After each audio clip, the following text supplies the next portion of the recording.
দুঃখিত, যেহেতু প্রধানমন্ত্রী ডেকেছেন সেই কারণে আমি এখনই চলে যেতে হবে। তবে আপনাদের এখান থেকে নিব প্রধান বক্তা আপনাদের মাঝে আছেন হামিদুর রহমান হামিদ, উনি আপনাদের সামনে বক্তব্য রাখবেন। আমি শুধু এটাই বলতে চাই, তো ওইখানে বক্তব্য দিবেন, আমি ওইখানে যাবো। মহান মে দিবস শ্রমিকদের জন্য একটি বিশেষ দিন। আজকের এই দিনে শ্রমিকদের শ্রমিকদের পাওনা খারাপ দেখালে আবার অন্তত আমি এটা বলতে পারি যে ঢাকা সিটি কর্পোরেশনের কর্মচারীরা কোনো অসুবিধায় আছে, অন্তত এটা অন্তত আমি বলতে পারি না। যে কোনো সময় আপনাদের যে কোনো বিষয়ে আপনাদের পাশে ছিলাম, আপনাদের পাশে আছি। তো আপনাদের একটা কথা রাখতে হবে, এখানে আপনারা সবাই আমার কাছে সমান। কাজেই কর্মচারীদের মধ্যে কোনো বিভক্তি রাখা যাবে না। আজকে সময় কম ছিল, সেই কারণে সবাইকে নিয়ে বসা সম্ভব হয় নাই। এদের পরবর্তীতে সবাইকে নিয়ে বসবো, সবাই একসাথে থাকতে হবে। নিজেদের মধ্যে কোনো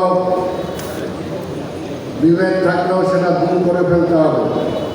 আর বিএনপি যদি আমরা করি, আমাদের নেতা শহীদ রাষ্ট্রপতি জিয়া রহমান, আমাদের নেত্রী খালেদা জিয়া, বর্তমানে আমাদের নেতা প্রধানমন্ত্রী তারেক রহমান, যদি সেটাই আমাদের হয় তাহলে অবশ্যই এক জায়গায় থাকতে হবে, কোনো গ্রুপিং করা যাবে না। আমি জাতীয়তাবাদী শ্রমিক দলের নেতাদেরকেও বলেছি, ওনারাও আপনাদের সাথে কথা বলবেন, কথা বলে আপনারা যাতে একসাথে থাকতে পারেন সেটার জন্য আমি বলব। আপনাদের সভাপতি বলছিল যে কিছু দাবি দেওয়া শুনব, এরপরে যখন আমার বলবো তখন দাবি দেওয়া শুনব। আর দাবি দেওয়ার আগে তো আপনাদের সব দিয়ে দিচ্ছি আমরা, আমাদের নেতা মাননীয় প্রধানমন্ত্রী সব দিয়ে দিতেছেন। কাজে এখন দাবি দেওয়া একটাই, আপনাদের কাছে দাবি, এই যে কোরবানি ঈদ আসছে, কোরবানি ঈদে সবাই কোরবানি দেবে, কিন্তু সিটি কর্পোরেশনের কর্মকর্তা কর্মচারীরা ব্যস্ত থাকতে হবে ঢাকা শহরকে কীভাবে পরিচ্ছন্ন রাখা যায়, ঢাকা শহরকে কীভাবে পরিষ্কার রাখা যায়।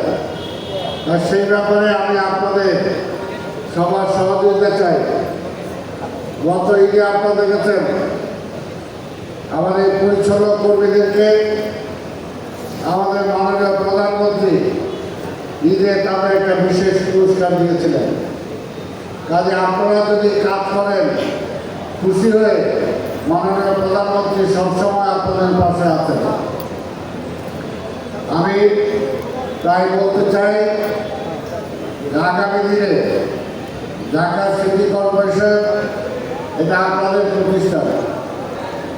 এই প্রতিষ্ঠানের কী অবস্থা আছে আপনারা নিজেরাই জানেন। কাজে এই প্রতিষ্ঠানটাকে যদি ভালোভাবে চালাতে হয় তাহলে শ্রমিক, কর্মচারী, অফিসার যারা আছেন, আমাদের জনগণ যারা আছে, সবাই ঐক্যবদ্ধভাবে এইখানে আমাদেরকে কাজ করতে হবে। ঐক্যবদ্ধ ছাড়া কোনো বিকল্প নাই। আর ঢাকা মহানগরীতে আমরা নাগরিক সুযোগ সুবিধাটা নিশ্চিত করতে চাই, আবর্জনা মুক্ত করতে চাই, লাইট জ্বলবে সব জায়গায় সেটা আমরা নিশ্চিত রাখতে চাই, মশার কামড় দেবে না সেই অবস্থাটা আমরা রাখতে চাই। সেটা রাখার জন্য আমি মনে করি সিটি কর্পোরেশনের কর্মচারী, কর্মকর্তা এবং জনগণ সবাই ঐক্যবদ্ধভাবে সেটা করতে হবে। সিটি কর্পোরেশন করবে 50% আর 50% করতে হবে জনগণকে।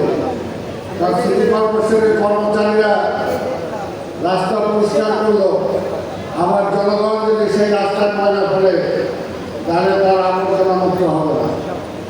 ড্রেনগুলো আমরা পরিষ্কার করলাম, আবার যদি আপনার সেখানে পলিথিন ফেলেন বন্ধ করে দেন, তাহলে তো ড্রেন অপরিষ্কার থাকবে, সেই ড্রেন দিয়ে ময়লা পানি কোনোভাবে যাবে না।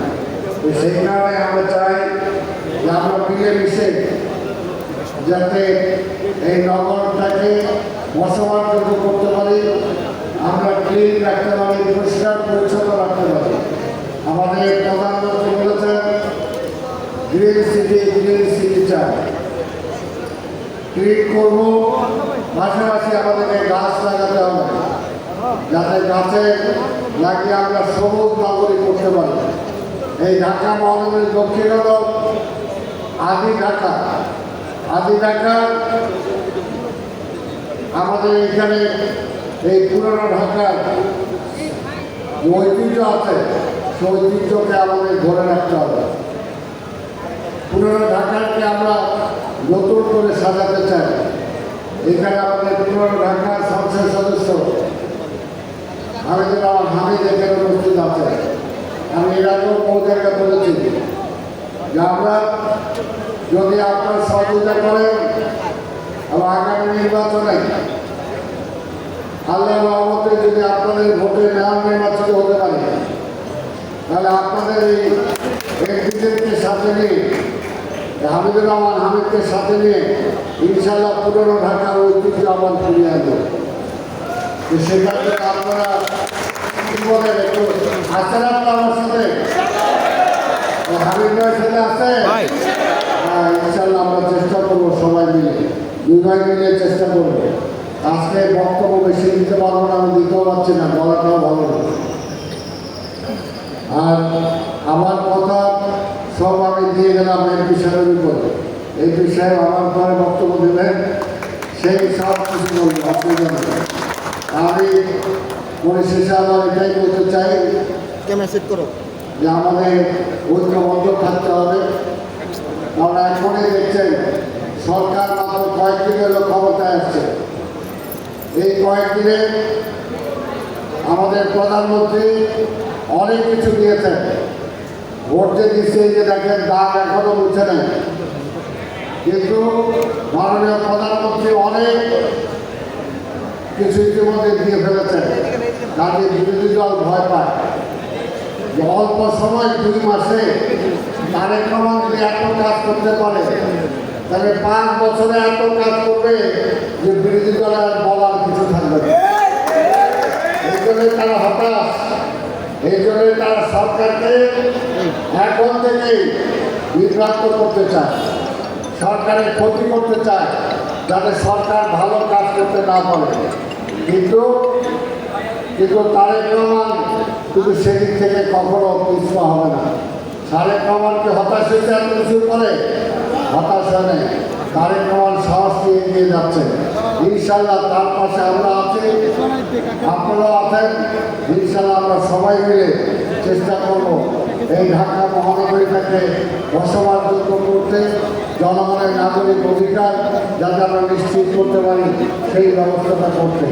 আপনাদের সবাইকে ধন্যবাদ জানিয়ে আমি বিদায় নিচ্ছি।